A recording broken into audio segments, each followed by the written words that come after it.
ஆயிரம் விளக்கு கொளத்தூர் தொகுதியில் ஹாட்ரிக் வெற்றி, சாதனை படைத்த முதலமைச்சர் மு.க.ஸ்டாலின் என்கிற தலைப்பில் தினத்தந்தி நாளேடு சிறப்பு கட்டுரை ஒன்றை வெளியிட்டுள்ளது.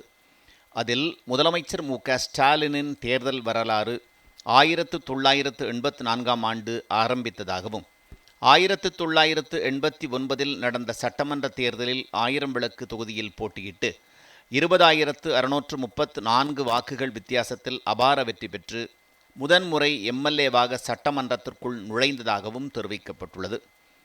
1996, 2001, 2006 ஆகிய 3 சட்டமன்ற தேர்தல்களிலும் ஆயிரம் விளக்கு தொகுதியிலேயே போட்டியிட்டு ஹாட்ரிக் வெற்றியை பதிவு செய்ததாகவும் தினத்தந்தி நாளேடு கட்டுரையில் தெரிவிக்கப்பட்டுள்ளது.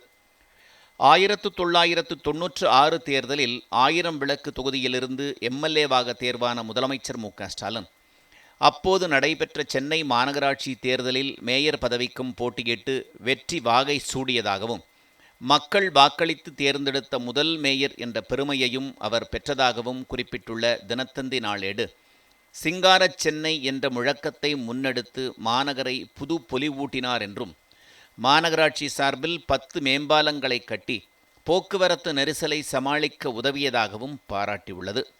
2001ஆம் ஆண்டு தேர்தலிலும் ஆயிரம் விளக்கு தொகுதியில் வெற்றி பெற்று மாநகராட்சி தேர்தலிலும் களம் கண்டு 2வது முறையாக மேயரானதாகவும் தினத்தந்தி நாளேடு பெருமிதம் தெரிவித்துள்ளது. 2006ஆம் ஆண்டு முத்தமிழ் அறிஞர் கலைஞர் தலைமையில் அமைந்த அமைச்சரவையில் மு.க.ஸ்டாலினுக்கும் இடம் கிடைத்தது. உள்ளாட்சித்துறை அமைச்சராக பதவியேற்றார். 2009ஆம் ஆண்டு துணை முதலமைச்சராகவும் செயல்பட்டார் என்றும் தினத்தந்தி நாளேடு கூறியுள்ளது. ஆட்சி அதிகாரத்தில் பதவி கிடைத்தது போன்று 2008ஆம் ஆண்டு திமுகவில் பொருளாளர் பதவியை பெற்றதாகவும் தினத்தந்தி கூறியுள்ளது.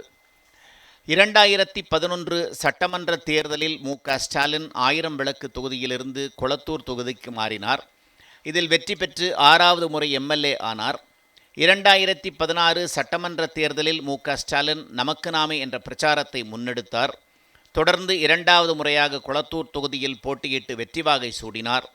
திமுக கூட்டணி 98 இடங்களை கைப்பற்றியதாகவும், மு.க.ஸ்டாலினுக்கு எதிர்க்கட்சித் தலைவர் பதவி கிடைத்ததாகவும் தினத்தந்தி கட்டுரையில் சுட்டிக்காட்டப்பட்டுள்ளது.